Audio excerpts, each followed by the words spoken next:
The rattling of iron chains against the hard wooden floor of the stagecoach sent shivers down Sophia Sullivan's spine as the vehicle rumbled through the rugged California terrain.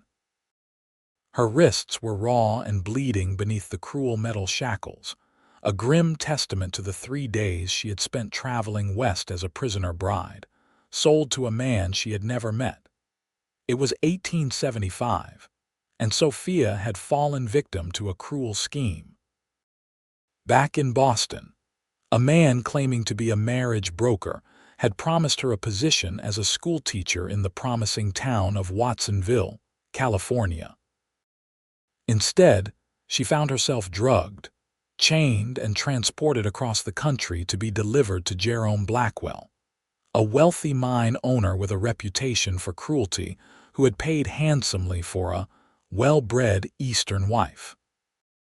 "Almost there, Missy," the driver called back, his voice lacking any sympathy for her plight. "Your new husband's waiting. Paid good money for you, he did."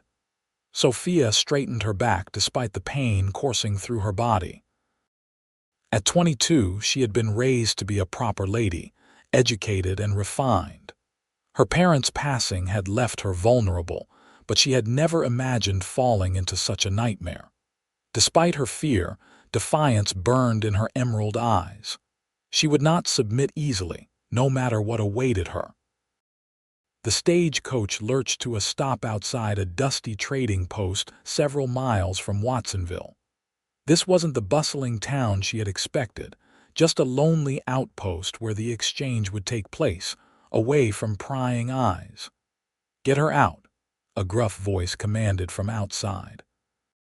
The door swung open, and rough hands grabbed her, pulling her from the relative safety of the coach into the blazing afternoon sun.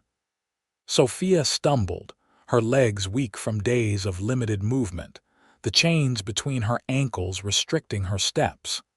"Is this how you treat merchandise in California?" She spat, finding her voice despite her fear.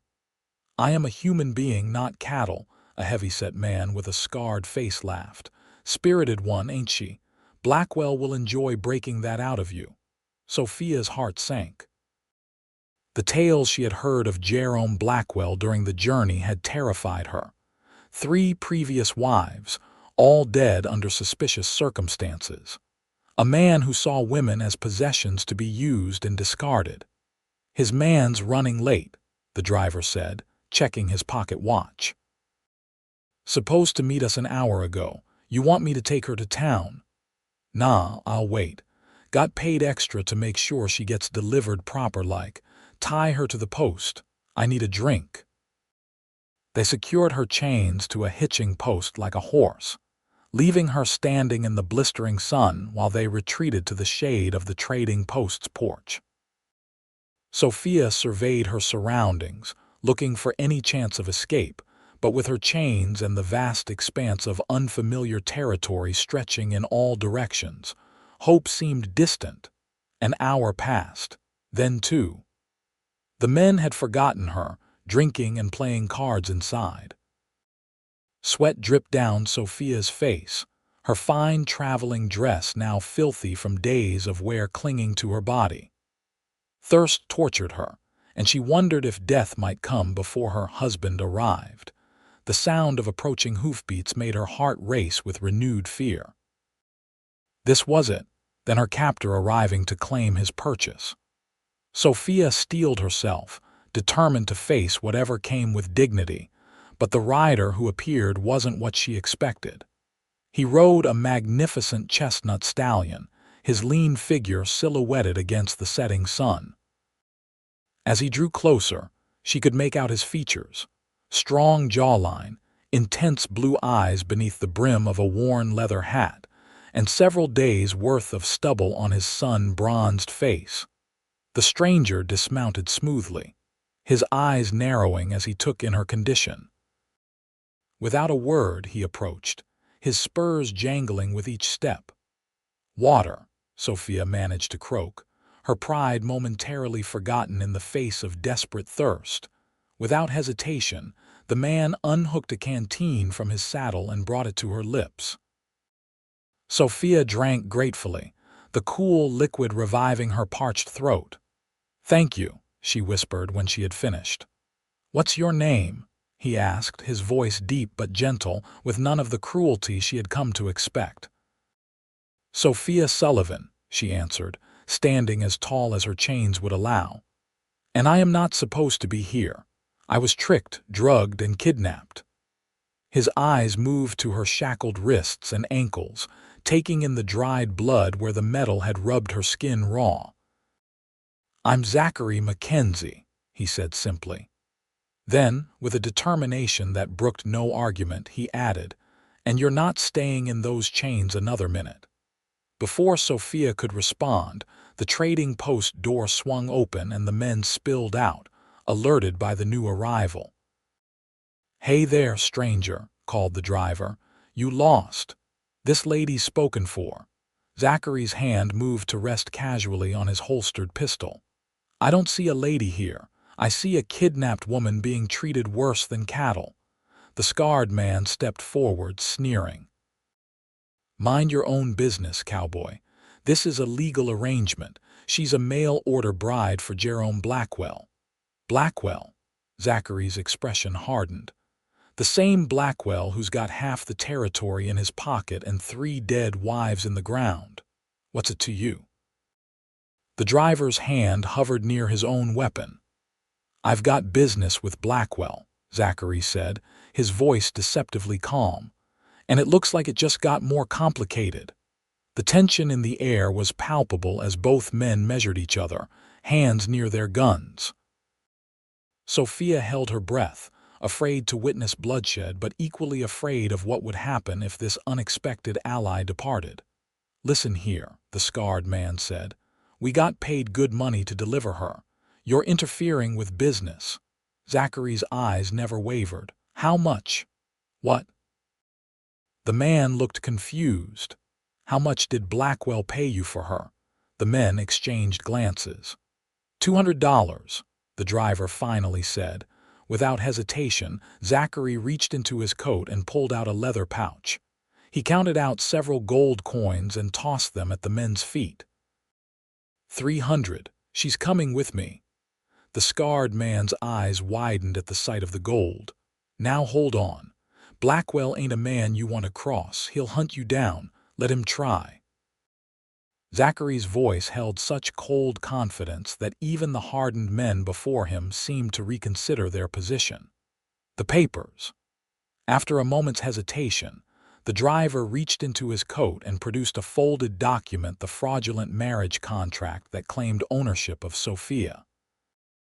"Keys," Zachary demanded next, holding out his hand. When the scarred man hesitated, Zachary drew his pistol with lightning speed. "The keys. Now." With a curse, the man tossed a small iron key which Zachary caught deftly with his free hand. Still keeping his pistol trained on the men, he moved to Sophia's side. "This might hurt," he warned quietly, before inserting the key into the lock at her wrists. The mechanism was rusty, requiring force to turn. Sophia bit back a cry as the metal scraped against her raw skin. With a final twist, the lock gave way and the shackles fell to the ground with a heavy clank. Zachary quickly moved to free her ankles as well. Once the last chain hit the dust, he straightened and looked her directly in the eyes. His next words, spoken with quiet intensity, burned themselves into her memory. "You'll never wear these again, ever." Sophia stared at him, unable to comprehend that this stranger had just purchased her freedom, or had he purchased her? The question must have shone in her eyes because his next words answered it. "I'm not buying you, Miss Sullivan. I'm buying your freedom. What you do with it is entirely your choice." He glanced at the men who stood watching them warily. "Though I'd recommend you don't stay here." Still keeping his gun trained on the men, Zachary backed toward his horse, guiding Sophia with him. "Can you ride?" Sophia nodded. "Yes, but not well. I grew up in the city. You'll have to learn fast." He helped her mount the stallion before swinging up behind her. The men made no move to stop them. the gold apparently enough to buy their compliance, if not their silence. "Blackwell will come looking," the driver called as they turned to leave. "He always gets what he wants." Zachary's only response was to nudge his horse into a gallop, leaving a cloud of dust in their wake. Sophia clung to the saddle horn, acutely aware of the strong arm around her waist steadying her. They rode hard for what seemed like hours, putting distance between themselves and the trading post. As the sun began to set, painting the sky in brilliant oranges and purples, Zachary finally slowed the horse to a walk. "Are you all right?" he asked, his breath warm against her ear. "Yes," Sophia managed, though in truth she was exhausted, sore, and overwhelmed. "Where are we going?"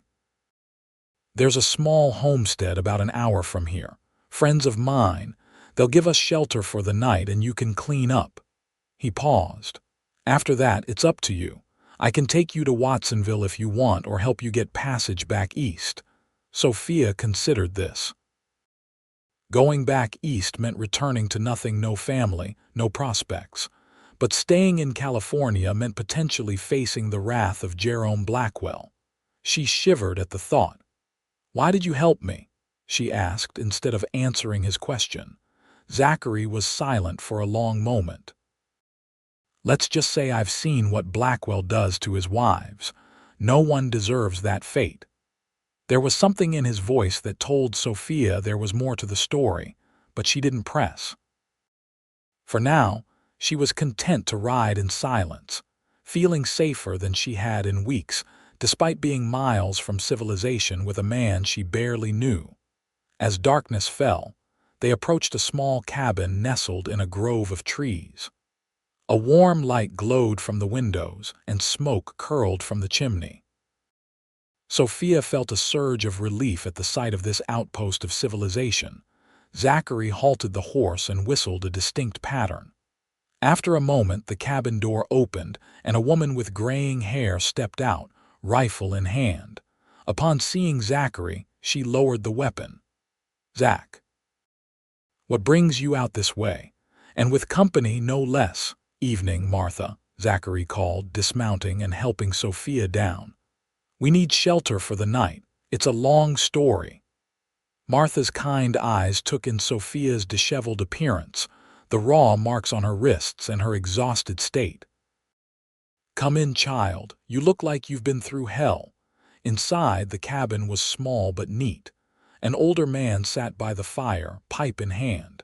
He looked up as they entered, his weathered face breaking into a smile at the sight of Zachary. "Thomas," Zachary greeted him with a nod. "Hope we're not imposing." "Never," the old man replied. "Any friend of yours is welcome here." Introductions were made, and Martha immediately set about heating water for Sophia to bathe and preparing a meal. When she saw the state of Sophia's wrists and ankles, she clucked in disapproval and fetched salves and bandages. "Those animals," she muttered as she gently cleaned Sophia's wounds. "What kind of men chain a woman like this?" "The kind who work for Jerome Blackwell," Zachary said grimly from where he sat at the table with Thomas. The name caused an immediate reaction.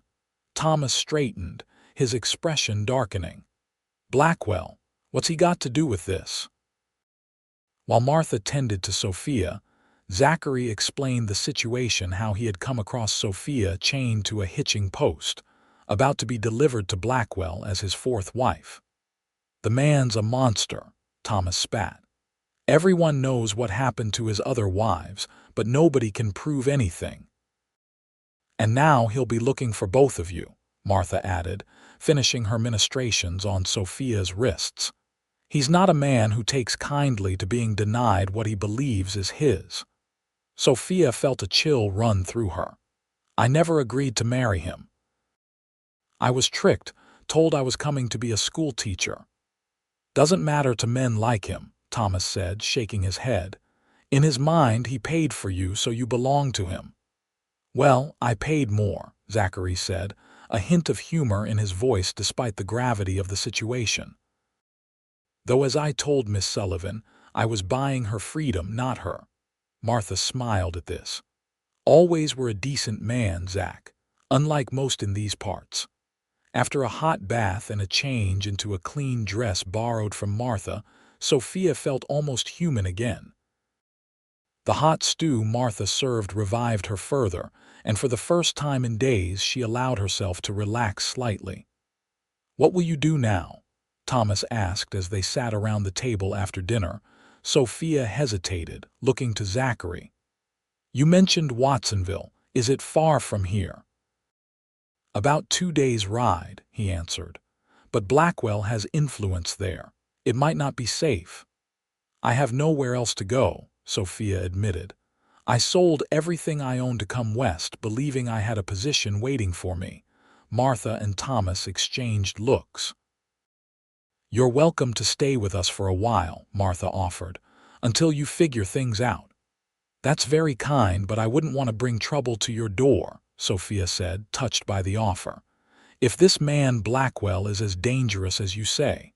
"He is," Zachary confirmed. "And he has men everywhere. Staying in one place for too long would be risky." A thoughtful silence fell over the table. Finally, Zachary spoke again. "I have a small ranch about 3 days' ride from here, near the Sierra foothills. It's remote and few people know about it. You'd be safe there while we figure out what to do about Blackwell." "We?" Sophia asked, surprised by his continued involvement in her plight. Zachary's blue eyes met hers directly. "I bought those papers from the men at the trading post. As far as anyone knows, I'm now responsible for you. That makes Blackwell's grievance with me as much as with you." "I never asked you to take on my troubles," Sophia said, though she couldn't deny the relief she felt at not having to face this alone. "No, you didn't," he agreed with a slight smile. "But here we are." That night, Sophia slept in Martha and Thomas's spare room, the first real bed she'd had in weeks. Despite her exhaustion, sleep came fitfully, her dreams filled with the rattling of chains and the faceless specter of Jerome Blackwell. She woke before dawn, momentarily disoriented in the unfamiliar room. The events of the previous day came rushing back, and with them, a complex mix of emotions: fear of what lay ahead, gratitude for her unexpected rescue, and uncertainty about the man who had saved her. Zachary Mackenzie was an enigma. He had the hard edges of a man accustomed to the lawless frontier, yet he had shown her nothing but respect and kindness. What was his connection to Blackwell? Why had he been so willing to risk himself for a stranger? Sophia rose and dressed in the same borrowed clothes from the night before. Her own dress was beyond salvaging after her ordeal. When she emerged from the room, she found Martha already up, cooking breakfast over the hearth. "Good morning, dear," the older woman greeted her. "Sleep well?" "As well as could be expected," Sophia answered honestly. "Zach's outside with Thomas checking the horses," Martha said, handing Sophia a cup of coffee. "He wants to leave after breakfast, says it's not safe to linger." "He's right," Sophia sighed, warming her hands around the cup. "I don't want to bring danger to your home." Martha patted her hand. "Don't you worry about that. Thomas and I have weathered worse storms, but I do think you'll be safer with Zach. His place is well hidden and he can protect you." "You've known him long?" Sophia asked, curious about her rescuer. "Going on 10 years now," Martha said, turning back to tend the frying bacon. "He helped us out of a tight spot when some land grabbers tried to run us off our homestead. Been like family ever since." "He seems—" Sophia searched for the right word. "Complex," Martha chuckled. "That he is. Zach's seen more trouble than most men twice his age. War, mining camps, cattle drives, he's done it all. But he's a good man with a strong sense of right and wrong." Before Sophia could ask more, the door opened, and Zachary entered with Thomas. The morning light caught in his dark hair, and Sophia noticed for the first time that his eyes weren't just blue, they were the deep, changeable blue of mountain lakes. "Morning," He greeted her with a nod. "Hope you got some rest. We've got a long ride ahead." Breakfast was a quick affair, after which Martha packed them provisions for the journey. She also insisted that Sophia take 2 more dresses, a warm coat, and sturdy boots. "Can't have you traveling in those city shoes," she said firmly, waving away Sophia's protests. "You need proper gear for ranch life." As they prepared to leave, Thomas took Zachary aside for a private word, while Martha gave Sophia final instructions on caring for her healing wrists and ankles. "Change the bandages daily," she advised, "and use the salve I packed. It'll help with the scarring." "Thank you," Sophia said, impulsively embracing the older woman, "for everything." Martha returned the hug fiercely. "You take care of yourself, child, and keep an eye on that stubborn man of yours, too." "He's not," Sophia began, but Martha just smiled knowingly. Outside, Zachary had saddled his stallion and a smaller mare that Thomas was lending them. "Ever ridden on your own before?" he asked Sophia. "A few times in the city park," she admitted. "Nothing like this." "You'll learn," he said simply, helping her mount the mare. "Just follow my lead and let the horse do most of the work." They set off just as the sun was fully rising, casting long shadows across the landscape. Sophia looked back once to wave at Martha and Thomas, standing outside their cabin. She wondered if she would ever see them again. The first hours of riding passed in relative silence, Sophia concentrating on staying balanced in the saddle and Zachary scanning the horizon periodically, alert for any sign of pursuit. By midday, when they stopped to rest the horses and eat a quick meal, Sophia's muscles were screaming in protest. "It gets easier," Zachary assured her, noticing her wince as she dismounted. "Your body will adjust to the saddle." "I hope so," she said, stretching her back. "Otherwise, I may not survive the 3 days to your ranch." That drew a rare smile from him, transforming his serious face. "You're tougher than you look, Miss Sullivan. I suspect you'll do just fine." As they ate the bread and dried meat Martha had packed, Sophia gathered her courage to ask the question that had been nagging at her. "Mr. Mackenzie, may I ask why you were at that trading post yesterday?" "It seems a strange coincidence." Zachary was silent for a long moment, and Sophia thought he might not answer. Finally, he set down his canteen and met her gaze directly. "It wasn't coincidence," he admitted. "I heard rumors in town about Blackwell's new bride being delivered. I've been tracking his activities for some time." "Why?" Sophia pressed, sensing she was getting closer to understanding the mystery of this man. Zachary's jaw tightened. "Let's just say I have personal reasons for wanting to see Blackwell brought to justice.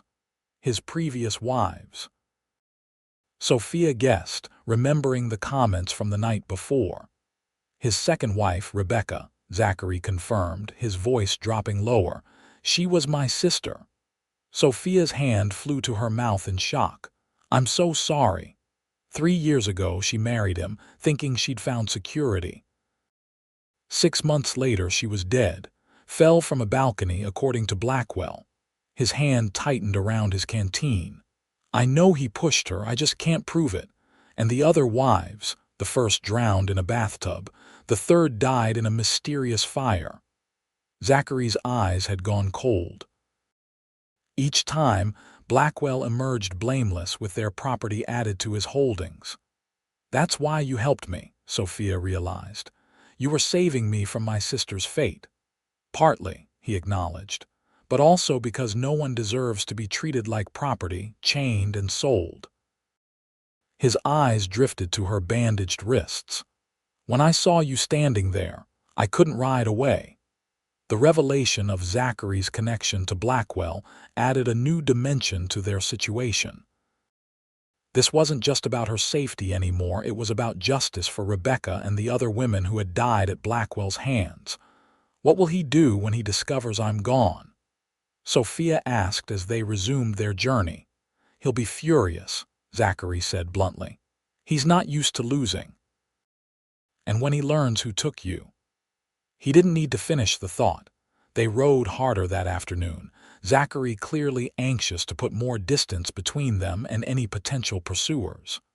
Sophia did her best to keep up, ignoring the growing discomfort of hours in the saddle. By the time they stopped to make camp for the night, she was exhausted but determined not to complain.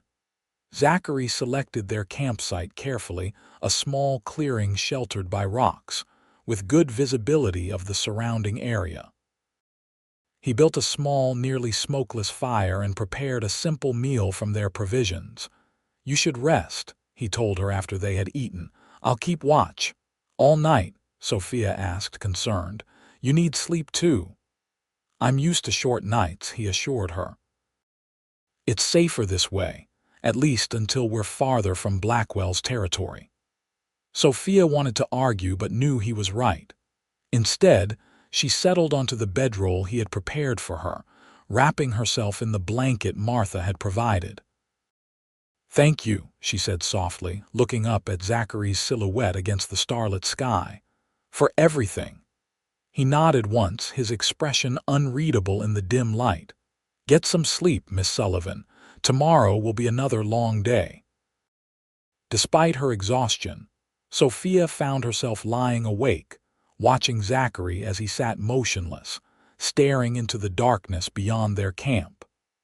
There was something compelling about this man who had risked so much for a stranger, driven by a sense of justice and the memory of his sister. Gradually, her eyes grew heavy and she drifted into sleep, feeling strangely safe despite the dangers surrounding them. The sound of a horse's nervous whicker woke her with a start. It was still dark, the fire burned down to embers. Zachary was instantly at her side, his hand covering her mouth to silence any sound she might make. "Someone's coming," he whispered, his breath warm against her ear. "Stay quiet." He moved silently to where their horses were tethered, calming them with gentle touches. Sophia sat frozen, straining to hear what had alerted him. Then she caught at the distant sound of hoofbeats, approaching from the direction they had come. Zachary returned to her side, his face grim in the faint moonlight. Riders, 3, maybe 4, could be Blackwell's men. "How did they find us so quickly?" Sophia whispered, fear constricting her throat. "The men at the trading post probably sent word as soon as we left," Zachary said, gathering their belongings with swift efficiency. "We need to move. Now." They doused the remaining embers and packed quickly, working in near total darkness. Zachary helped Sophia mount, then led their horses carefully through the trees, away from the approaching riders. For over an hour, they moved slowly through the darkness, Zachary choosing their path with the instincts of a man who had spent years in the wilderness. The sounds of pursuit faded behind them, but Zachary remained tense, alert for any sign of danger. When dawn finally began to lighten the eastern sky, they had reached a small stream. Zachary allowed them a brief stop to water the horses and refill their canteens. "Will they keep searching?" Sophia asked, washing her face in the cool water. "Depends how determined Blackwell is," Zachary replied, scanning the horizon. "But we've changed direction. If we keep moving, we should reach my ranch by tomorrow night." They pushed on through the day, stopping only when necessary to rest the horses. Zachary took them through increasingly rugged terrain, canyons and rocky passes that would be difficult to follow. By nightfall, Sophia was swaying in the saddle with exhaustion, her body aching from the unaccustomed rigors of hard riding. Zachary selected another sheltered spot for their camp, this time foregoing a fire despite the evening chill. They ate a cold supper of jerky and hard bread, washing it down with water. "I'm sorry for the discomfort," Zachary said, noticing how Sophia huddled in her blanket. "It's not safe to risk a fire tonight."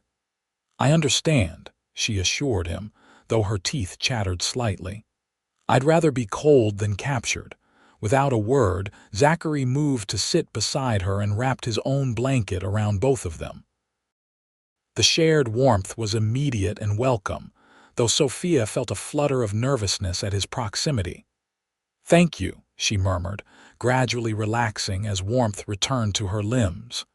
"You're doing well," he said quietly. "Most city women would be complaining by now." "I've had little opportunity for complaint in my life," Sophia admitted. "After my parents died, I learned quickly that I had to be self-sufficient." "What happened to them?" Zachary asked, his voice gentle in the darkness. "Influenza 3 years ago, within a week of each other." The memory still brought a pang of grief. "They left debts I didn't know about. The house, everything had to be sold. I took a position as a companion to an elderly lady, but when she passed away, I found myself without prospects again." She sighed. "That's when I saw the advertisement for school teachers needed in California." "And you were brave enough to come west on your own," Zachary said, a note of admiration in his voice. "Or foolish enough," Sophia corrected with a rueful smile. "I believed what I wanted to believe, that I could start fresh, build a new life." "You still can," Zachary said firmly. "Once we deal with Blackwell."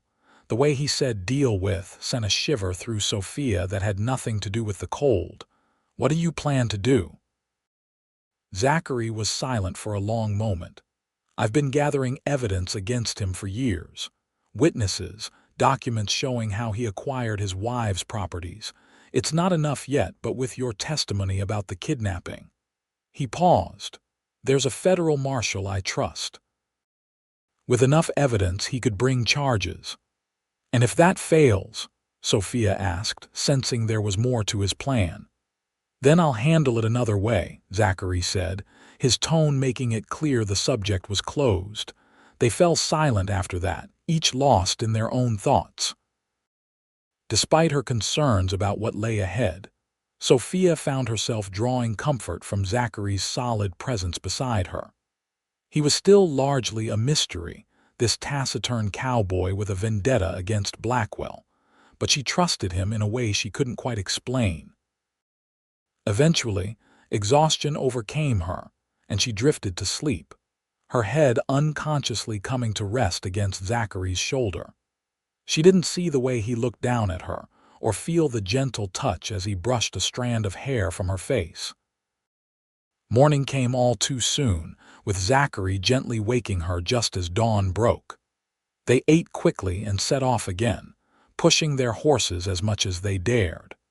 The landscape was changing now, becoming more wooded as they approached the foothills of the Sierra Nevada mountains.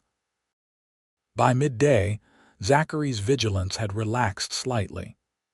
"I think we've lost them," he said during a brief stop, "but we'll keep to the forest paths just to be safe." The terrain was becoming more challenging, forcing them to move more slowly. They crossed several streams, and Zachary explained that this would help mask their trail. By late afternoon, they had entered a dense pine forest, the air filled with the refreshing scent of resin. "We're getting close to my property," Zachary said, as they followed a narrow path through the trees. Another few hours.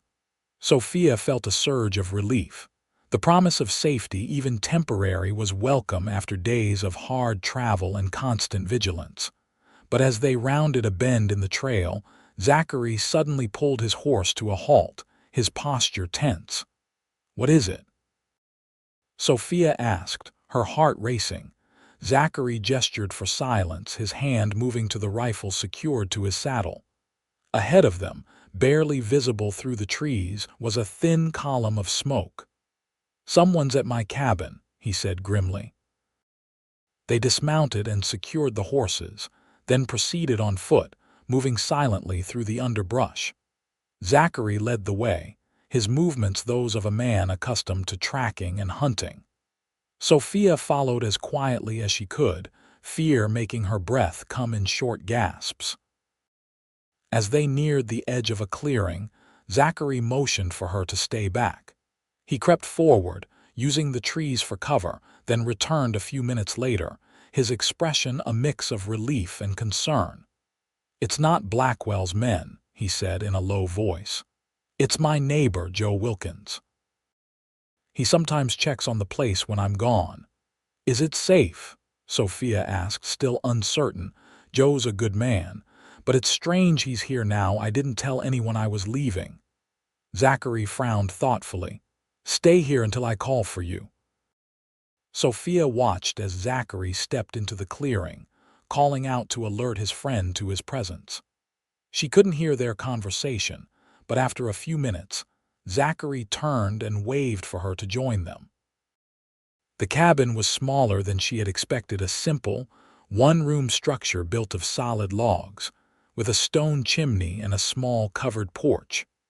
A corral and small barn stood to one side. Joe Wilkins was a weathered man in his 50s, with kind eyes that crinkled when he smiled. "So you're the reason Zach went tearing off like the devil himself was after him," Joe said after they were introduced. "He just said it was urgent business."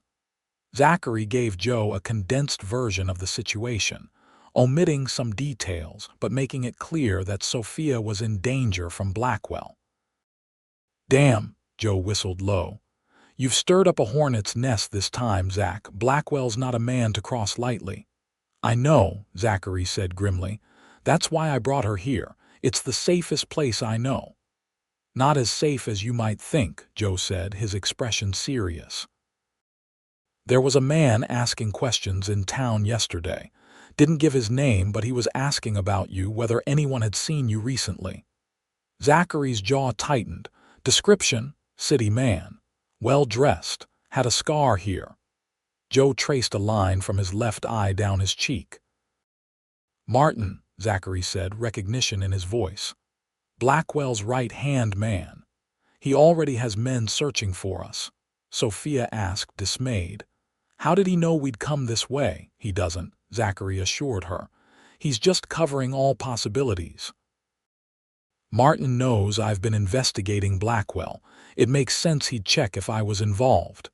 Joe looked between them, concern evident on his weathered face. "What's your plan, Zach? You can't hide out here forever." "We won't need to," Zachary said. "I just need time to get word to Marshal Tanner. With Sophia's testimony and the evidence I've gathered, we might finally have enough to bring Blackwell down legally." "And if not?" Joe asked, echoing Sophia's earlier question. Zachary's expression hardened. "Then I'll handle it another way." Joe seemed to understand what wasn't being said. He nodded gravely. "Well, you can count on me if you need help. I owe you that much and more." "I appreciate it," Zachary said, "but the less you're involved, the safer you'll be." "Nonsense," Joe said firmly. "Blackwell's been a plague on this territory for too long. It's time someone stood up to him." After Joe departed, promising to keep an eye out for strangers in the area, Zachary showed Sophia around the cabin. Despite its small size, it was surprisingly comfortable, with sturdy furniture that Zachary had built himself. "It's not much," he said, almost apologetically, "but it's home." "It's wonderful," Sophia said sincerely, admiring the craftsmanship evident in every corner.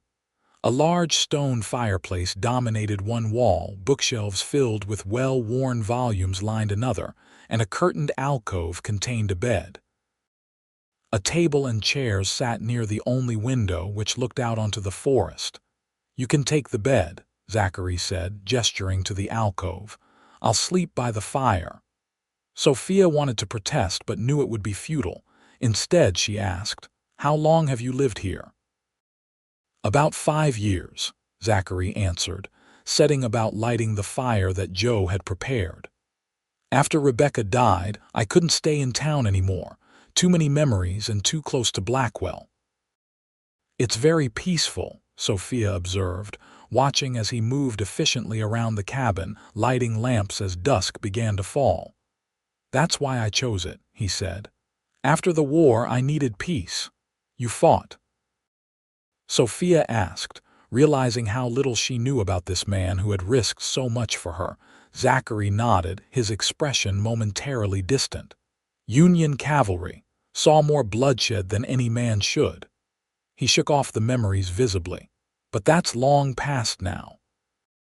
He prepared a simple but hearty meal: beans, bacon, and coffee, and they ate in companionable silence.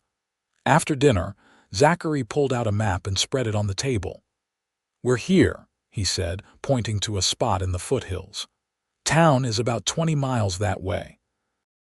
Blackwell's estate is here, outside Watsonville."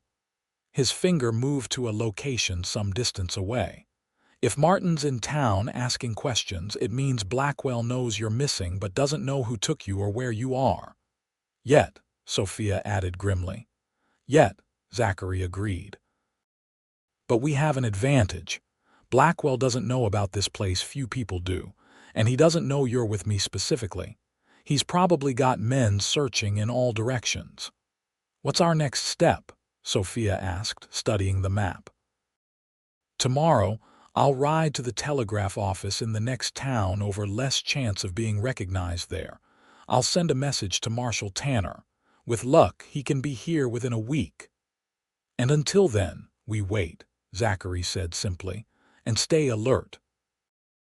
That night, despite her exhaustion, Sophia found it difficult to sleep. The bed was comfortable enough, but her mind was too active, replaying the events of the past few days and worrying about what lay ahead. Through the curtain, she could see Zachary sitting by the fire, cleaning his rifle with methodical care. There was something comforting about his presence, about knowing he was keeping watch. For the first time since her parents' deaths, Sophia didn't feel entirely alone. The next morning, she woke to the smell of coffee and found Zachary already dressed and preparing to leave. "There's food on the table," he said when he saw she was awake. "I shouldn't be gone more than a few hours. Keep the door barred, and if anyone comes who isn't me or Joe, there's a trapdoor under the rug that leads to a root cellar. Hide there." Sophia nodded, trying to mask her anxiety at the thought of being left alone. "Be careful." Zachary paused at the door, looking back at her with an expression she couldn't quite read. "I will." After he left, Sophia busied herself exploring the cabin more thoroughly. The bookshelves yielded unexpected treasures: volumes of poetry, history, and even a few novels. She was surprised by Zachary's eclectic taste in literature. Another layer to this complex man. She had just settled with a book when a sound outside made her freeze: hoofbeats, approaching rapidly. Heart pounding, she moved to the window, careful to stay hidden as she peered out. Relief flooded through her as she recognized Zachary's chestnut stallion.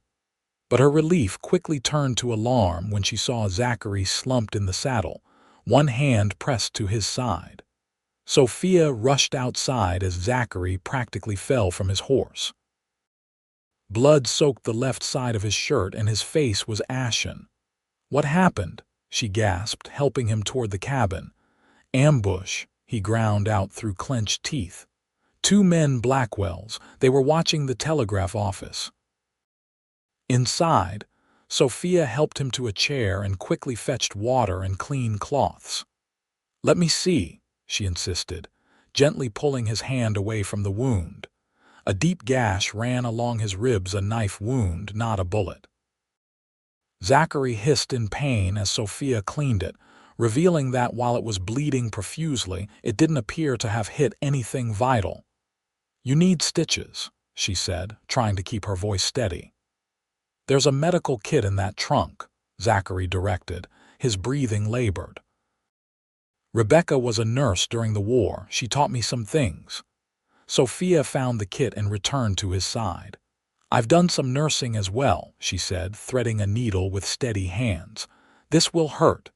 Zachary nodded grimly. "Just do it." He remained stoically silent as she stitched the wound, only the occasional sharp intake of breath betraying his pain.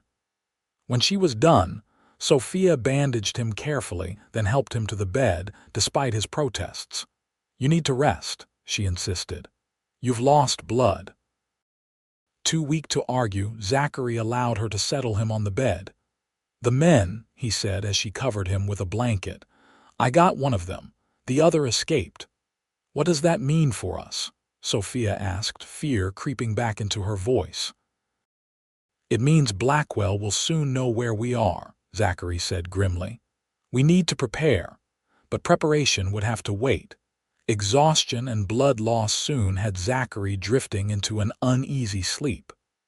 Sophia sat beside him, watching the rise and fall of his chest, her mind racing with worry. If Blackwell's men had found them once, they would come again and next time in greater numbers. They were no longer just running, they were under siege. As night fell, Sophia kept vigil by Zachary's side. His skin was hot to the touch, and she feared infection was setting in. She bathed his forehead with cool water, changed his bandages, and forced him to drink when he woke briefly. You should go, he muttered during one lucid moment. Take my horse, head north, Blackwell's men will be coming. I'm not leaving you, Sophia said firmly. We'll face this together. A ghost of a smile crossed his feverish face. Stubborn woman.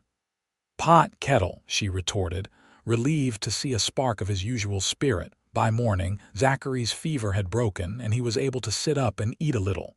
His color was better, though he was still weak from blood loss. Sophia changed his bandages again, pleased to see the wound showing no signs of infection. You're a good nurse, he said as she worked. Thank you. I had practice caring for my mother before she died, Sophia replied softly. I only wish I could have done more for her. I'm sorry, Zachary said, his eyes meeting hers with genuine sympathy. It's not easy losing family. No, she agreed. But we survive. A comfortable silence fell between them as Sophia finished tending his wound. There was something intimate about the moment, not in a scandalous way, but in the quiet trust that had developed between them. We need to talk about what happens next, Zachary said finally, his voice stronger. Blackwell knows where we are now. It's only a matter of time before he sends more men. Can we still get word to the marshal? Sophia asked, sitting beside him on the edge of the bed. I managed to send the telegram before the ambush, Zachary confirmed. But I don't know if Tanner will get here in time, and I'm not in any condition to fight off a group of hired guns. What about Joe? Could he help? I've put him in enough danger, Zachary said, shaking his head. But there might be another option. There's a small mining camp about 10 miles north of here. Some of the men there owe me favors, if we could get word to them. I could go, Sophia offered immediately. Zachary's expression darkened. Absolutely not. It's too dangerous. More dangerous than staying here alone if Blackwell's men come, she challenged. I can ride now thanks to your teaching. I know which direction to go. And no one would be looking for a woman riding alone. Sophia, Zachary began, then paused, seeming to realize it was the first time he had used her given name. Miss Sullivan, he corrected himself. I can't ask you to take that risk. You're not asking, I'm offering, she said firmly. And I think we're well past formalities, don't you? After all, you've been sleeping in my bed. The moment the words left her mouth, Sophia blushed furiously, realizing how they sounded. To her surprise, Zachary laughed, a warm, genuine sound she hadn't heard from him before. I suppose we are, he agreed, his eyes crinkling at the corners. Sophia.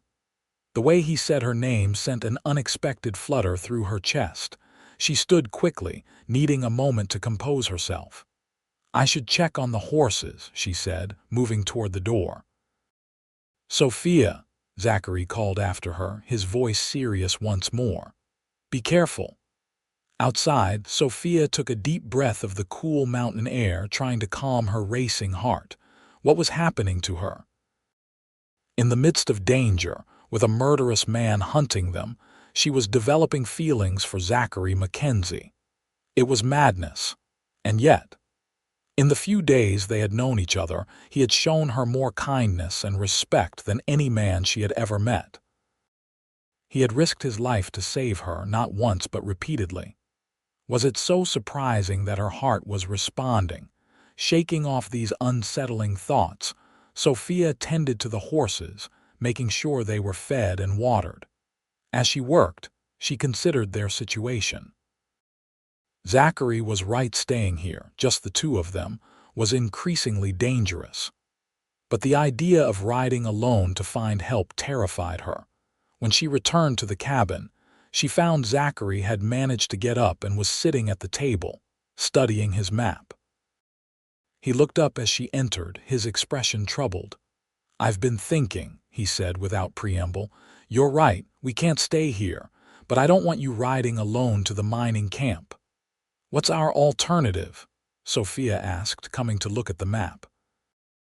Zachary pointed to a location about 5 miles east of the cabin.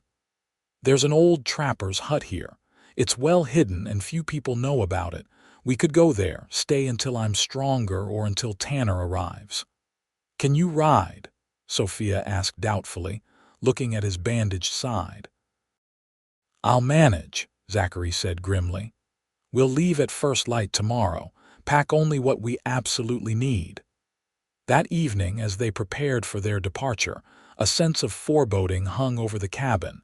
They ate a simple meal in silence, each lost in their own thoughts. Zachary cleaned and loaded his weapons, a rifle, his revolver, and a smaller pistol that he insisted Sophia take. "You know how to use it?" he asked as he handed it to her. Sophia shook her head. "I've never fired a gun in my life." With patient care, Zachary showed her how to load, aim, and fire the small pistol. "It's just a precaution," he assured her. "But I'll feel better knowing you have it."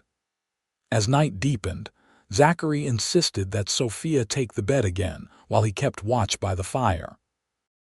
But sleep eluded her, her mind too full of worries and uncertainties. After tossing and turning for an hour, she rose and went to sit with Zachary.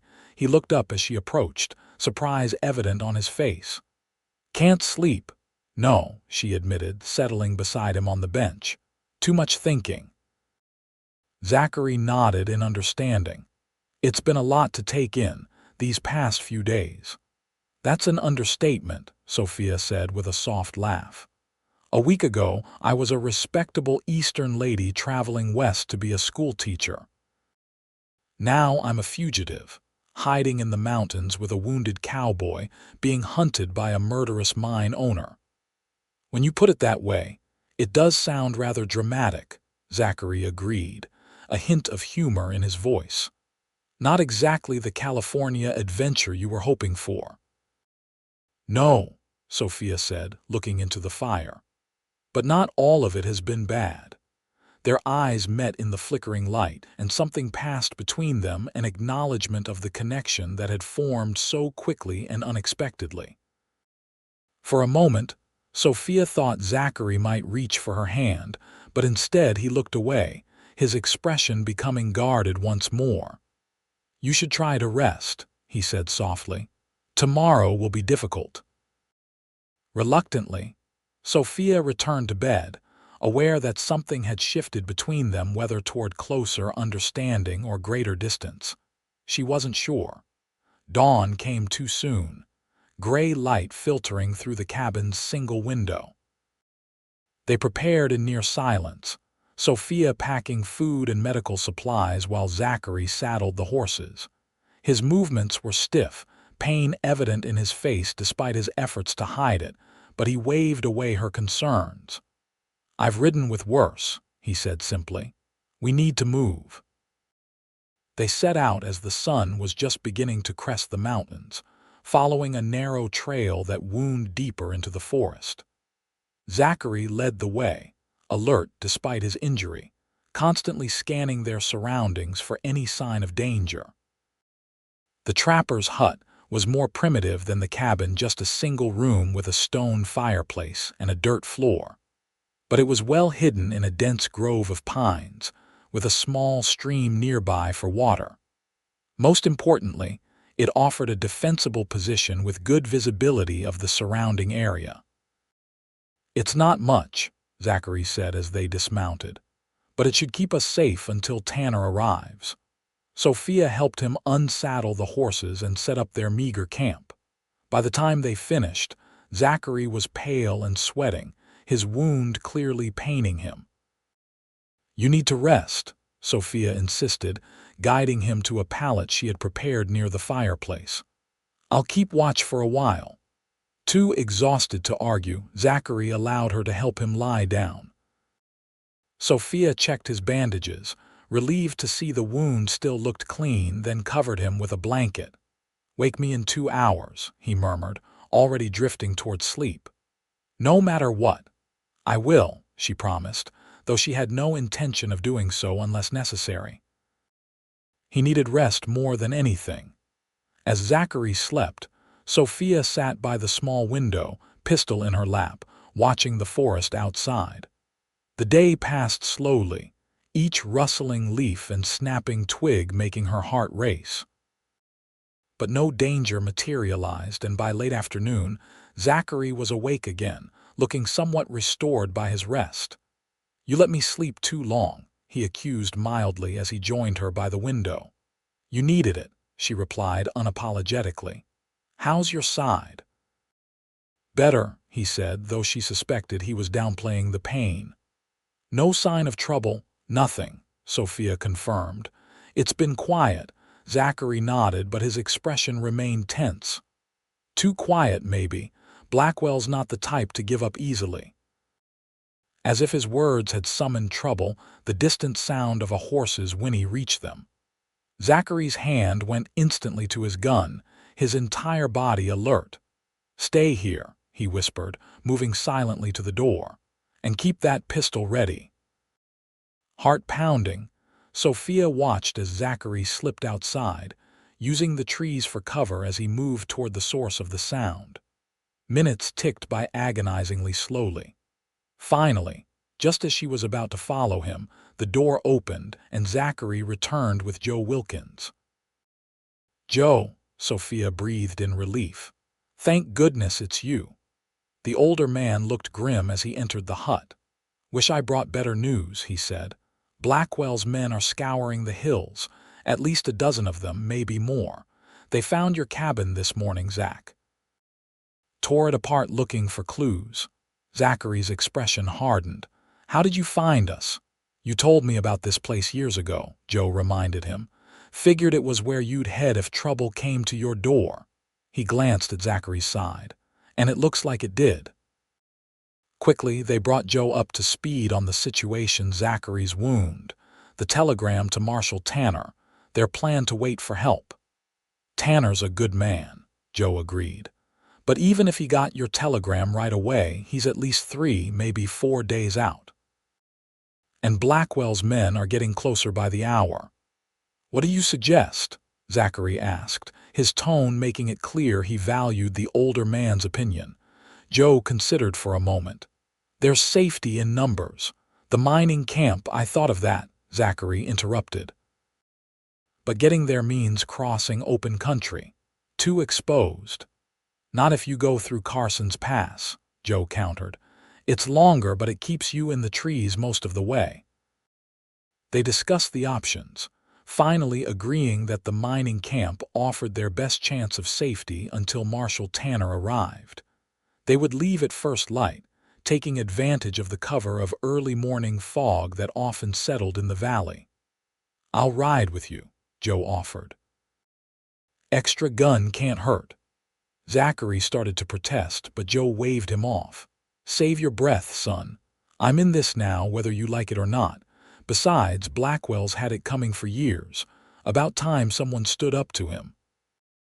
That night, they took turns keeping watch: first Joe, then Zachary, despite Sophia's protests that he needed rest to heal. When it was her turn in the early hours of the morning, Sophia sat by the window, watching the darkness gradually give way to gray dawn. A mist was rising from the valley below, just as Joe had predicted. As she kept her silent vigil, Sophia reflected on how much her life had changed in such a short time. A week ago, her greatest concern had been establishing herself as a respectable schoolteacher in a new town. Now, she was fighting for her life, armed with a pistol she barely knew how to use, falling in love with a man she had known for less than a week. The realization that she was indeed falling in love with Zachary Mackenzie no longer surprised her. In the crucible of danger, true characters were revealed, and Zachary had shown himself to be a man of honor, courage, and unexpected tenderness. Whether he felt the same was another matter entirely, one she had no time to contemplate, as the sound of movement from outside snapped her back to full alertness. Sophia tightened her grip on the pistol, straining to see through the misty dawn. A shadow moved between the trees, too large for a deer, too purposeful for a random forest creature. "Zachary," she called softly, urgently, "someone's out there." He was instantly awake, moving silently to her side. Joe stirred as well, reaching for his rifle. "Where?" Zachary whispered, peering through the window. "There," Sophia pointed, "by that large pine." Zachary watched for a moment, then relaxed slightly. "It's a deer," he said, relief evident in his voice. "See the antlers?" Now that he pointed it out, Sophia could make out the branched antlers as the animal moved, browsing on low-hanging branches. She let out a breath she hadn't realized she was holding. "Sorry," she said, feeling foolish. "I'm a bit on edge." "We all are," Zachary assured her, his hand briefly touching her shoulder. "But it's good you're alert. Better a false alarm than missing real danger." They prepared to leave as the mist thickened, offering the cover they had hoped for. Zachary looked better this morning, moving with less stiffness, though Sophia noticed he was careful of his injured side as they saddled the horses. "How far to the mining camp?" she asked as they mounted up. "Through Carson's Pass, about 15 miles, Joe answered. "If we push it, we can be there by midday." They set out in single file, Joe leading the way, Sophia in the middle, and Zachary bringing up the rear. The mist clung to the trees, reducing visibility but also concealing their movements. The horses' hooves were muffled by the damp earth, and they moved in near silence through the shadowy forest. For the first hour, they made good progress, climbing steadily toward the pass. The sun was beginning to burn off the mist as they reached higher ground, golden rays filtering through the trees. They had just entered a narrow ravine when the first shot rang out. "Ambush!" Joe shouted, wheeling his horse around. "Get down!" Sophia barely had time to react before Zachary was beside her, pulling her from her horse and behind the cover of a large boulder. More shots followed, echoing through the ravine. Joe dismounted and joined them, rifle at the ready. "How many?" Zachary asked, drawing his own gun. "Hard to tell," Joe replied, peering cautiously around the boulder. "3, maybe 4, up on the ridge." Zachary cursed under his breath. "They've got the high ground." A bullet ricocheted off the boulder, sending stone fragments flying. Sophia ducked instinctively, heart pounding in her chest. "We're pinned down," Joe said grimly. "They must have been tracking us since before dawn." Zachary checked his ammunition, his expression grim. "We need to split up, create confusion. Joe, you take Sophia and head back the way we came. I'll draw their fire, give you a chance to get clear." "No." Sophia protested. "We stay together." "She's right," Joe agreed. "Splitting up just makes us easier targets. We stand a better chance together." Another volley of shots rained down, one striking uncomfortably close to their position. Their horses had scattered at the first shot, leaving them without quick transportation. "We need to move," Zachary decided. "This position is too exposed. There's thicker cover about 50 yards back." "That's 50 yards of open ground," Joe pointed out. "I'll go first," Zachary said. "Draw their fire." When they're reloading, you two make a run for it. Before either could protest, Zachary darted out from behind the boulder, firing rapidly up at the ridge. The response was immediate, a hail of bullets following his zigzagging path. He dove behind a fallen tree, continuing to fire. "Now," Joe urged, grabbing Sophia's arm. "Run!" They sprinted across the open ground, bullets kicking up dirt around them. Just as they reached the cover of the trees, Sophia heard Joe grunt in pain. He stumbled but kept moving, pulling her with him until they reached the relative safety of a dense thicket. "You're hit," Sophia gasped, seeing the blood spreading across Joe's sleeve. "Just a graze," he assured her, though his face was pale. "I'll be fine." More shooting erupted from where Zachary was positioned. Then, suddenly, a new sound joined the fray, more gunshots, but coming from a different direction, higher up the ridge. "What's happening?" Sophia asked, straining to see through the trees. "Not sure," Joe said, binding his arm with a handkerchief. "But I think someone else just joined the fight." The shooting intensified briefly, then tapered off. An eerie silence fell over the ravine. Sophia held her breath, terrified for Zachary but afraid to call out and reveal their position. Then a voice echoed through the trees, unfamiliar, with a slight accent. "Mackenzie, you alive down there?" After a moment's hesitation, Zachary's voice responded. "Still kicking, Rodriguez. What took you so long?" Relief flooded through Sophia. Whoever this Rodriguez was, he seemed to be an ally. "It is safe now," the voice called again. "We got them all, 3 of Blackwell's men." Cautiously, Joe and Sophia emerged from their hiding place. Zachary was already striding toward them, his face tense with concern. "Joe's hit," Sophia said as he reached them. "I'm fine," Joe insisted, though he winced as Zachary examined his arm. "Flesh wound," Zachary confirmed, "but it needs cleaning." From up the ridge, 3 men descended, rough-looking individuals with the weathered appearance of miners. The one in the lead, presumably Rodriguez, grinned as he approached. "Good timing, amigo?" he said to Zachary. "We were on our way to your cabin. Joe's boy came to the camp yesterday, said you might need help." Joe nodded. "Sent my son with a message when I heard Blackwell's men were searching the area. Figured you could use some friendly faces." "Perfect timing," Zachary agreed, clasping Rodriguez's hand gratefully. "We owe you." "You saved my brother from that cave-in last year," Rodriguez shrugged. "Consider us even." With the immediate danger past, they retrieved the scattered horses and continued toward the mining camp, now with an armed escort. Rodriguez explained that after receiving Joe's message, he had gathered some trusted men and set out to find them. "Blackwell's offering $500 for the woman," he informed them grimly. "And $1,000 for you, Mackenzie, dead or alive." "Generous of him," Zachary remarked dryly, "though I'm a bit offended he values me more." Despite the gravity of the situation, Sophia found herself smiling at his gallows humor. It was just like Zachary to make light of the price on his head.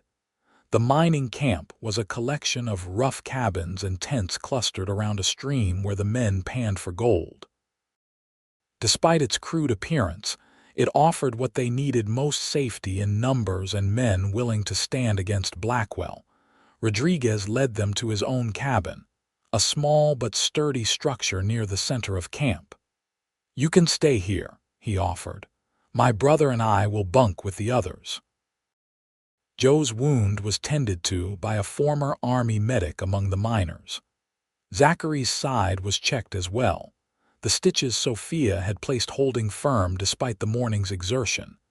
As night fell, the miners gathered around a large fire, sharing food, drink, and stories.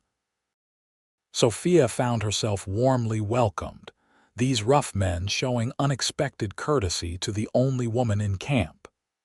She sat between Zachary and Joe, listening as they discussed their situation with Rodriguez and the other miners. Marshal Tanner should be here within 2 days if he got my telegram, Zachary was saying. But Blackwell won't give up easily. He'll send more men when these 3 don't return. Let him, one of the miners said confidently. There's 30 of us here. We can hold our own against his hired guns. It's not just about holding them off, Zachary explained. We need to end this once and for all. Blackwell's gotten away with murder and corruption for too long. The miners murmured in agreement. Many had their own grievances against Blackwell. Claims jumped, friends or family mistreated, exorbitant prices at his company stores. What's the plan then? Rodriguez asked, passing a bottle around the circle. Zachary outlined his strategy: continue gathering evidence, protect Sophia until Marshal Tanner arrived, then bring formal charges against Blackwell for kidnapping, attempted murder, and if they could prove it, the murders of his previous wives. And if the law fails? Another miner asked, the question that had been on Sophia's mind as well. Zachary's expression hardened. Then we'll find another way. The conversation shifted to lighter topics after that, but Sophia remained troubled. She had come west seeking a new beginning, not to be the catalyst for bloodshed. Yet she couldn't deny the justice in bringing Blackwell to account for his crimes. Later, when most had retired for the night, Sophia found herself alone with Zachary near the dying fire. Joe had gone to sleep in one of the other cabins, his arm properly bandaged and dosed with laudanum for the pain. What happens after? Sophia asked quietly, watching the embers glow. After Blackwell, after justice is served. What then? Zachary was silent for a long moment. I haven't thought that far ahead, he admitted. For years, bringing Blackwell down has been my focus, for Rebecca, for all his victims. And for yourself, Sophia added gently, to find peace.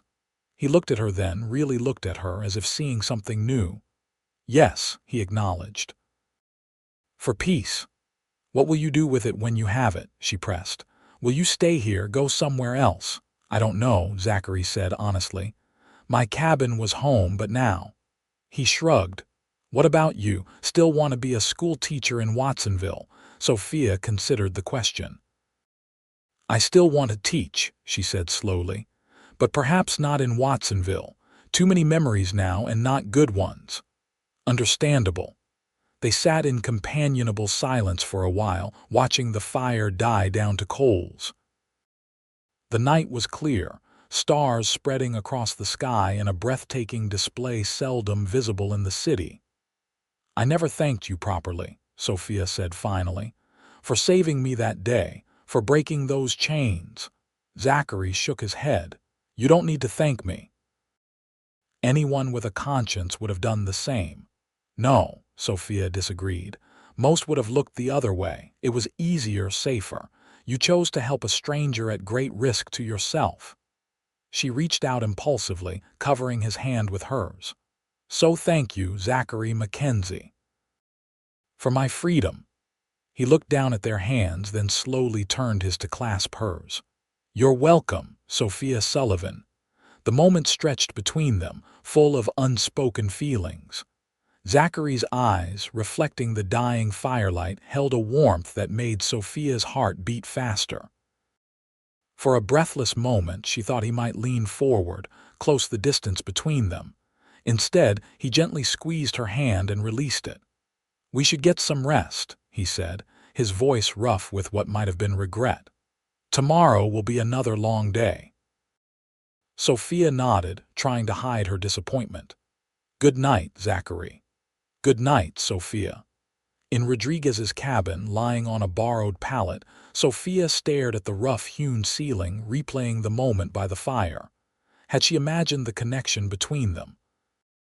Or was Zachary holding back for some reason, perhaps because of their uncertain future, or some sense of honor that prevented him from pursuing her while they were in danger? Whatever the reason, Sophia knew her own heart. Somewhere between the trading post and this mining camp, Between the moment he had freed her from chains and now, she had fallen irrevocably in love with Zachary Mackenzie. The next day passed in a blur of activity. The miners, now fully committed to their cause, set up defenses around the camp, posting lookouts and preparing for potential attack. Joe's son returned from town with news Blackwell was furious, offering increased rewards and sending more men into the hills. "He knows she's with you now, Zach," Joe reported grimly. "Someone in town must have talked." Zachary took the news stoically. "It was bound to happen eventually. At least now we know what we're facing." As evening approached, a rider came galloping into camp, one of the lookouts posted on the trail from town. "Riders coming," he shouted. At least a dozen, heavily armed. The camp erupted into activity, men grabbing weapons and taking positions. Zachary found Sophia helping prepare bandages with some of the other women who had arrived from a neighboring camp. "Stay in the cabin," he instructed her. "Keep your pistol handy." "Is it Blackwell's men?" she asked, fear evident in her voice. "We'll find out soon enough," Zachary said grimly. "Just stay inside, please." Before he could leave, Sophia caught his arm. "Be careful," she pleaded. Zachary's expression softened. "I will," he promised, briefly covering her hand with his. From the cabin window, Sophia watched as the miners took defensive positions around the camp. Zachary stood with Rodriguez and Joe near the center, rifles ready. The tension was palpable as the sound of approaching horses grew louder. When the riders came into view, however, it wasn't the feared assault force. In the lead was a tall man with a silver star pinned to his vest. Marshal Tanner arrived earlier than expected, with a contingent of deputies. Relief washed over Sophia as she saw Zachary step forward to greet the lawman. They spoke briefly. Then Zachary turned and waved for her to join them. "Miss Sullivan," Marshal Tanner greeted her with a respectful nod. "Zachary has told me about your ordeal. I'm sorry you've been subjected to such treatment." "Thank you, Marshal," Sophia replied. "I'm grateful you came so quickly." "When I got Zach's telegram, I was already on my way to Watsonville on another matter," Tanner explained. "Fortunate timing." The marshal was a steady, serious man with graying hair and the weathered face of someone who had spent decades upholding the law in unforgiving territory. He listened carefully as Sophia recounted her story: the false advertisement, the drugging, the chains, and her rescue by Zachary. "This adds to a pattern we've been building against Blackwell for some time," Tanner said when she had finished. "Your testimony could be the key to finally bringing charges that will stick." "What about his men hunting us?" Zachary asked. "They'll be coming, Marshal. You can count on it." "Let them come," Tanner said confidently. "I've got 10 deputies with me, and with your miners, we outnumber anything Blackwell's likely to send. Besides, I've sent word to the territorial governor. He's dispatching additional forces." The arrival of Marshal Tanner changed everything. What had been a desperate flight suddenly became a coordinated effort to bring a powerful criminal to justice. Throughout the evening, Tanner and his deputies took statements from Sophia, Zachary, Joe, and others who had witnessed Blackwell's abuses of power. "We'll ride for Watsonville tomorrow," Tanner decided. "Confront Blackwell directly with warrants for his arrest. I want this done by the book, no vigilante justice." This last comment seemed directed at Zachary, who had been unusually quiet during the planning. Sophia watched him, concerned by the tension evident in his posture and the hard set of his jaw. Later, when they had a moment alone, she approached him where he stood at the edge of camp, staring into the darkness. "You don't believe it will work," she said softly. "The legal approach." Zachary glanced at her, then back at the night. "Blackwell has bought his way out of trouble before. Judges, witnesses, evidence all can be corrupted or destroyed. But this time is different, Sophia insisted. There are too many witnesses, too much evidence. And Marshal Tanner doesn't seem like a man who can be bought. He's not, Zachary agreed. Tanner's one of the few honest lawmen I've known, but Blackwell is cunning, and desperate men are dangerous. What are you planning? Sophia asked, suddenly afraid of the answer. Zachary turned to face her fully. Nothing that would disappoint you, he said, his voice gentler than she expected. I want justice, Sophia, real justice.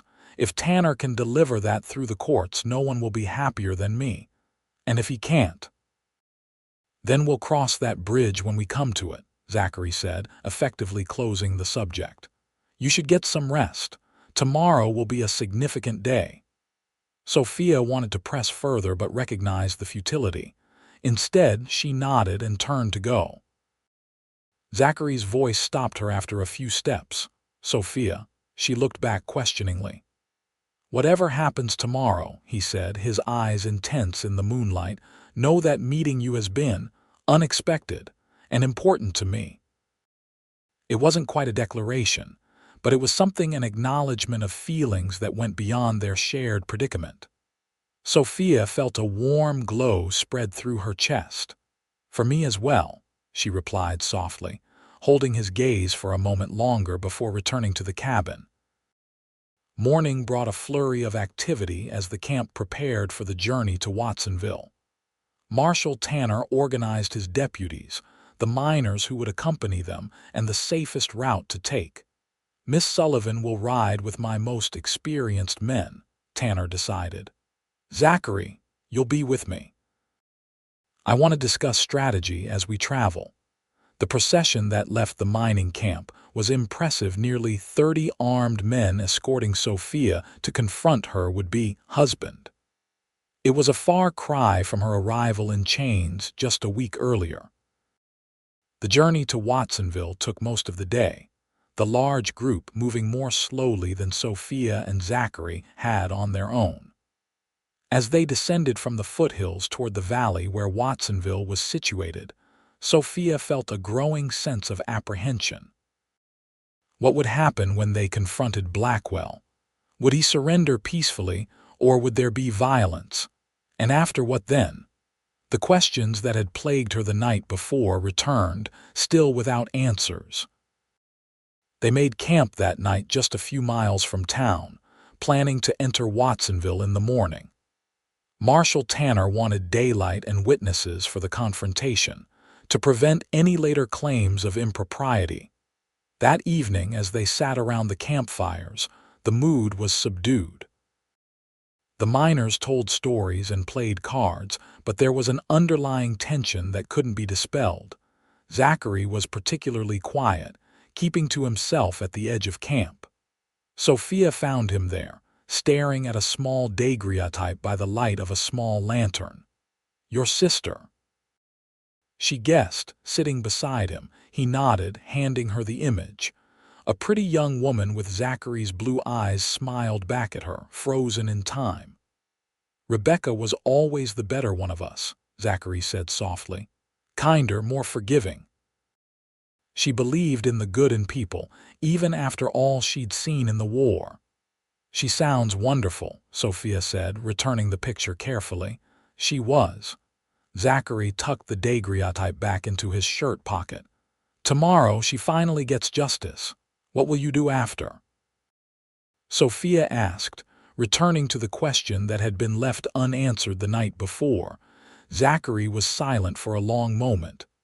I've been thinking about that, he said finally. For so long, getting justice for Rebecca has been my purpose. After. He turned to look at her, his expression open and vulnerable in a way she hadn't seen before. After, I thought I might find a new purpose. The way he was looking at her made Sophia's heart skip a beat. What kind of purpose? She asked, hardly daring to hope. Before Zachary could answer, one of Tanner's deputies approached. Marshal wants a word with both of you, he said. Going over tomorrow's plans. The moment broken, they rose and followed the deputy to where Tanner was reviewing maps with his senior men. "Ah, good," the marshal said as they joined the group. "I wanted to discuss how we'll handle tomorrow. Blackwell's estate is here, about a mile outside town." He pointed to a location on the map. "But we'll confront him at his office in town first. More witnesses that way." The plan was straightforward: enter town openly, serve Blackwell with warrants for kidnapping, attempted murder, and if the evidence supported it, the murders of his previous wives. If he resisted, they were prepared to take him by force. "Miss Sullivan," Tanner said, turning to her, "I'll need you to identify the men who transported you. They're likely still in Blackwell's employ." "Of course," Sophia agreed, though the thought of facing her captors again made her stomach clench. "And Zachary," Tanner continued, his expression stern, "I need your word you'll let the law handle this. No personal vendettas." Zachary met the marshal's gaze steadily. "You have my word, Marshal, as long as justice is served."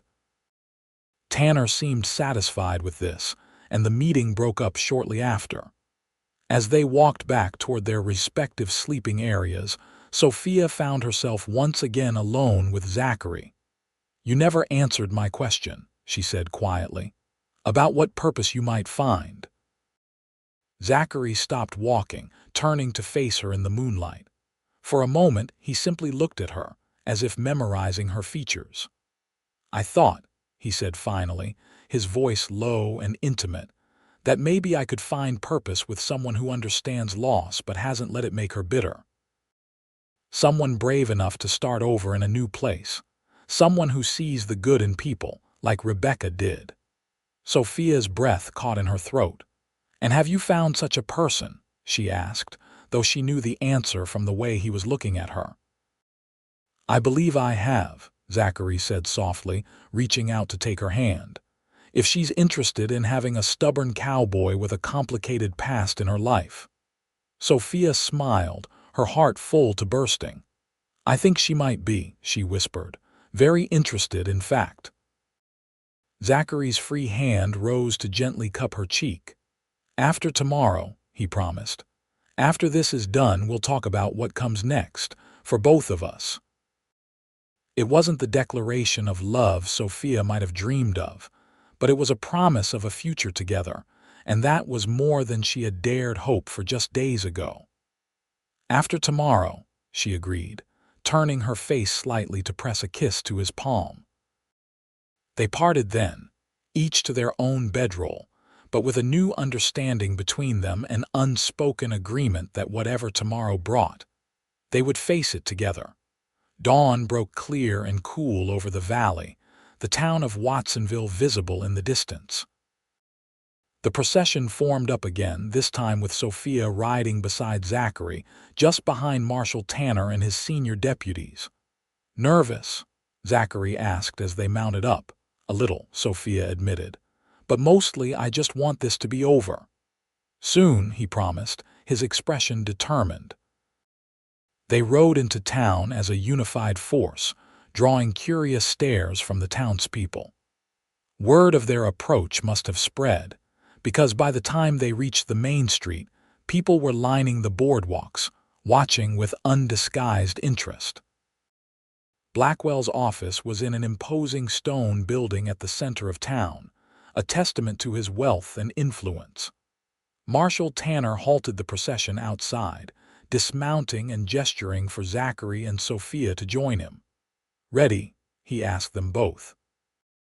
At their nods, he led the way up the steps, two deputies flanking him. Zachary stayed close to Sophia, his hand near his gun. The clerk at the front desk looked up in alarm as the group entered. Marshal Tanner," he stammered. "What's the meaning of this?"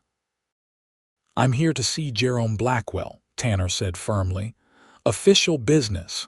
"Mr. Blackwell is very busy now," Tanner interrupted, "or I'll find him myself." The clerk scurried away, returning moments later with a well-dressed man Sophia recognized as Martin, the man Joe had described Blackwell's right-hand man. "Marshal," Martin greeted them coolly. "This is quite the show of force. What seems to be the problem?" "I have warrants for Jerome Blackwell's arrest," Tanner replied, producing the documents. "Multiple charges, including kidnapping and attempted murder." Martin's eyes flickered to Sophia, recognition and surprise evident in his expression. "These are serious accusations." "I'm sure there's been some misunderstanding." "No misunderstanding," Tanner said firmly. "Where is Blackwell?" "At his estate," Martin replied after a moment's hesitation. "He rarely comes to town these days. Health concerns, you understand." Sophia felt Zachary tense beside her. "He's lying," he muttered under his breath. Before Tanner could respond, the door to an inner office opened, and a distinguished-looking man in his 50s emerged. He was expensively dressed, with silver at his temples and cold, calculating eyes that immediately found Sophia. "Marshal Tanner," he said smoothly. "And the elusive Miss Sullivan, I presume. How delightful to finally meet you." "Jerome Blackwell," Tanner said, stepping forward. "I have warrants for your arrest." Blackwell barely glanced at the papers. "Preposterous," he said dismissively. "This woman entered into a legitimate contract to become my wife. If anyone should be arrested, it's Mackenzie there for theft of my property." "I am not property," Sophia said fiercely, finding her voice. "I was drugged, kidnapped, and transported here against my will. I never agreed to marry you."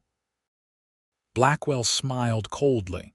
"A convenient story, but I have papers saying otherwise."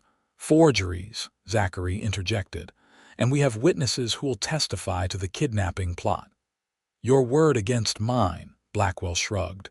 "In this town, we both know whose word carries more weight."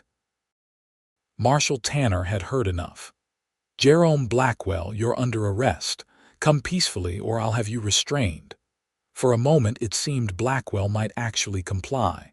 Then, with a subtle nod to Martin, everything changed. The doors behind them burst open and armed men rushed in. At the same time, Martin drew a concealed weapon, aiming it directly at Tanner. "I think not, Marshal," Blackwell said calmly.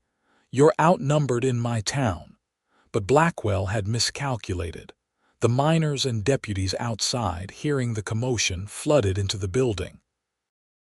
Within moments, Blackwell's men found themselves facing twice their number of armed opponents. "Seems you miscounted," Tanner said dryly. Blackwell's confident demeanor faltered. His eyes darted around the room, looking for escape. Finding none, he reached slowly into his coat and pulled out a derringer, pointing it directly at Sophia. "Nobody moves," he snarled, all pretense of civility gone.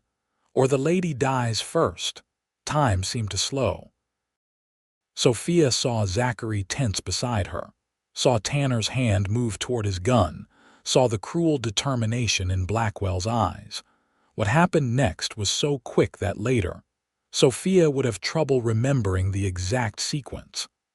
Zachary lunged forward just as Blackwell fired. The bullet meant for Sophia struck Zachary in the shoulder, spinning him around but not stopping him. His momentum carried him into Blackwell, both men crashing to the floor. Chaos erupted. Tanner's deputies moved to subdue Martin and the other gunmen.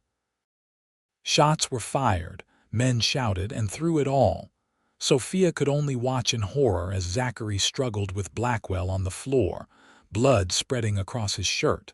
Then it was over. Blackwell lay subdued beneath Zachary, the derringer kicked away across the polished floor. Martin and the other gunmen were disarmed and restrained, and Zachary, grimacing in pain, was helped to his feet by two of the miners. "Zachary," Sophia rushed to his side, tears streaming down her face. "You're hit." "It's nothing," he assured her, though his face was pale with pain. "Went clean through." Marshal Tanner personally clamped handcuffs on Blackwell, reading the charges in a clear, carrying voice as the mine owner was led away, his formerly immaculate appearance now disheveled and stained with Zachary's blood. "Get him to a doctor," Tanner instructed the miners supporting Zachary. "Miss Sullivan, go with them. I'll handle things here." The town doctor was thankfully competent, cleaning and bandaging Zachary's wound efficiently. "You're lucky," he told Zachary as he worked. "An inch to the left and it would have hit something vital." Sophia sat nearby, still shaken by how close she had come to losing him. When the doctor stepped out to fetch more bandages, she moved to Zachary's side. "You took a bullet for me," she said softly, her hand finding his. "I'd do it again," Zachary replied simply, "though preferably not any time soon." Despite everything, Sophia laughed, a sound of relief as much as humor. "Agreed." Zachary's eyes held hers, serious despite his attempt at levity. "I meant what I said last night, Sophia, when this is over." "It is over," she interrupted gently. "Blackwell is in custody. The evidence against him is overwhelming. Marshal Tanner says there's no way he'll escape justice this time." Then, Zachary began but was interrupted by the doctor's return.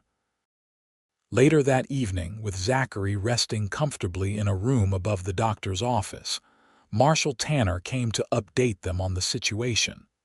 "Blackwell and his men are securely locked up," he reported. "We found documents in his office corroborating your story, Miss Sullivan. Records of payments to the men who transported you, even correspondence with the fake marriage broker in Boston." "And his previous wives?" Zachary asked, sitting up despite the doctor's orders to rest. "We're reopening those investigations," Tanner confirmed. "With what we've found today, I believe we'll be able to prove murder in at least 2 cases."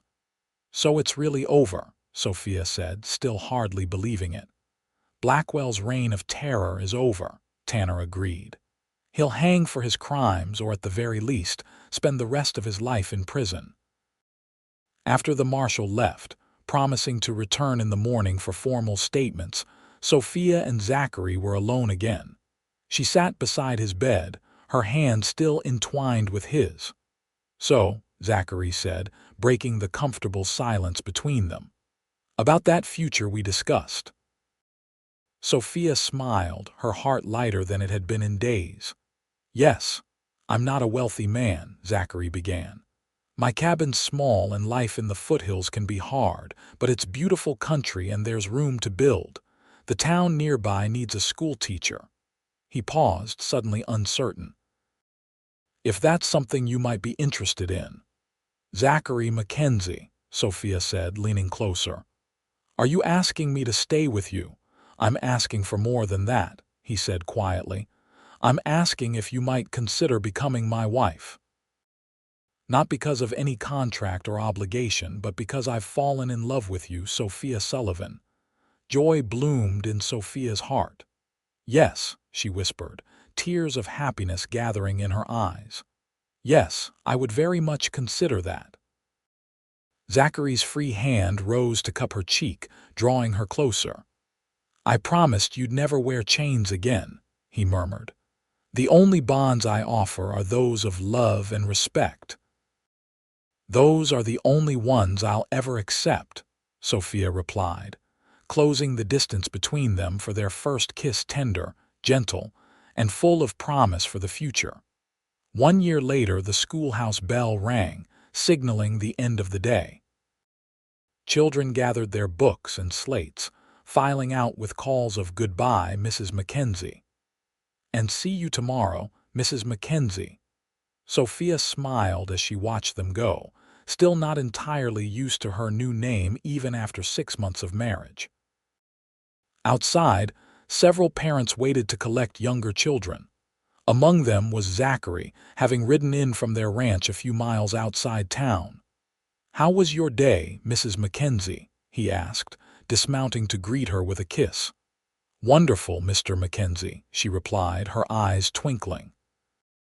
Tommy Henderson finally mastered his multiplication tables, and little Sarah wrote the most charming composition about her new puppy. Zachary smiled, the expression transforming his once solemn face. In the year since Blackwell's arrest and subsequent conviction, he had changed. The weight of vengeance lifted from his shoulders, replaced by a contentment Sophia took pride in fostering. They walked together toward their horses, Zachary's hand resting comfortably at the small of her back. The town had grown in recent months, new families arriving as word spread of the fertile valley and the absence of Blackwell's oppressive influence. "Letter came from Marshal Tanner today," Zachary mentioned as they mounted up. "Blackwell's appeal was denied. He'll hang next month." Sophia nodded, feeling a complex mix of emotions. While she believed justice was being served, she took no joy in any man's death, even one as deserving as Blackwell. "How do you feel about it?" she asked as they rode side by side toward home. Zachary considered the question thoughtfully. "I thought I'd feel more satisfaction," he admitted. "But honestly, I'm just glad it's over. Rebecca has justice, his other victims have justice. That's what matters." Sophia reached across to squeeze his hand, proud of his growth. The man who had once been consumed by vengeance had found peace and purpose beyond it.